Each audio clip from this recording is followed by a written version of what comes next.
We take you now live to London. Writer and political commentator Adam Schwarz joining us from there. Was Brexit a mistake? Well, in my view, it was. I mean, I think, 7 years after the referendum and 2 years after leaving the single market and the customs union, based on what was promised and what was delivered, I think Brexit can really only be considered as sort of one of the greatest policy failures in modern British history. And I think really the best way to determine that is actually by examining the specific promises that were made in the campaign, many of who by people who actually were delivering Brexit in the end, including Boris Johnson. It was promised that Brexit would boost the British economy. And in fact, we've seen that the UK is forecast to have the second lowest growth rate in the G7. It has one of the most stubborn and highest inflation rates amongst the developed world, including food inflation at about 20%. Of course, many people remember that actually one of the main promises of Brexit was cheaper food. So clearly that hasn't been delivered. But unfortunately, poor economic conditions does tend to hit the poorest hardest. And, one of the problems is, of course, that Leave voters tended to be concentrated in quite poor areas. So clearly, actually, the negative effects of Brexit have actually disproportionately affected people who voted for Brexit.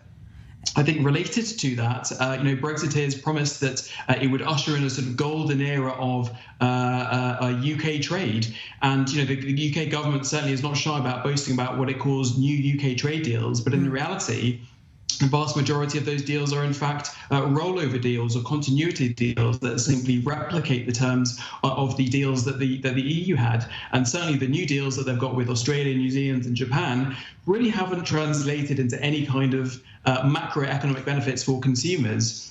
I think we can, of course, look at other promises as well, such as on immigration. They promised immigration would be lowered.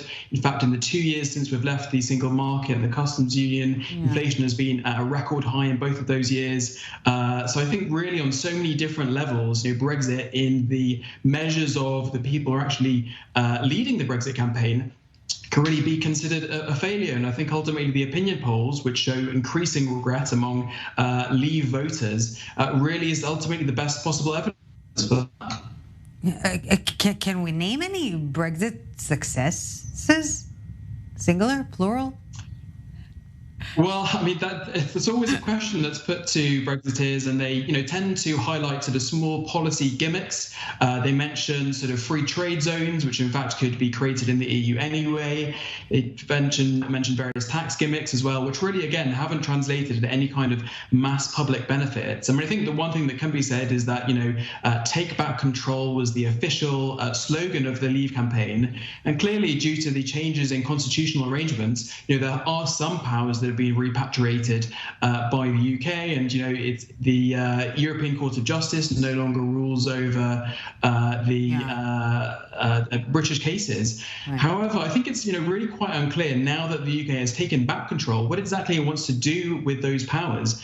And I think again the government seems to be grappling with the reality of the inherent trade-off between wanting to have control and wanting to diverge from the EU to try to compete with the Europeans, but also facing the reality that actually moving away from EU alignment does lead to higher costs of businesses, and erecting barriers between yourselves and your biggest trading partners, as the EU remains to be, ultimately is something that has very, very bad effects on the economy. So certainly, in my view, in terms of everything that was promised, it's very, very difficult to see how Brexit could be considered a success on any possible level. Yeah, it's always about getting more power, never about what to do with it, actually, right? Adam, on the flip side,